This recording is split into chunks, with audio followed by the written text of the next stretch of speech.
Hello guys, ito nakahanap kami ng pamimingwitan. Ang lalaki ng isda naming nakita kanina.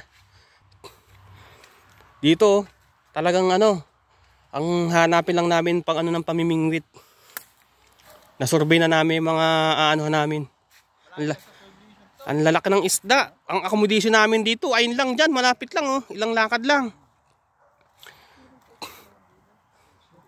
Lalaki ng isda, ay nako. Enjoy talaga ang madam people dito. Oh, virgin ano ito? Virgin light. Parang may mga bahay ata dyan. Mga bahay. Kalsadang Ayun ganda. Oh, na yan survey namin yan. Yung accommodation namin dito, ayun lang. Yung bahay na yun.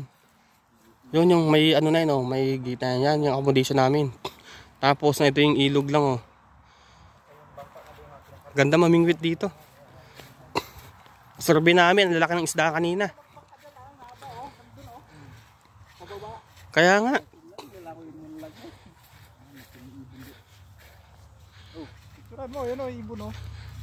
Ayan may ibon Ay, magbibitag tayo dito. Ay, pwede magbitag. Ay, may ibon dito. Ay, lumipad siya. Ang dami ng ang ganda, nakakamiss. Ang accommodation namin lang sa may na yun, sa may car wash na yun. Doon sa tapat, tapos ito yung lake nila na pwede mong pamingwitan. Kaya enjoy ka dito, hindi ka mainip. See you.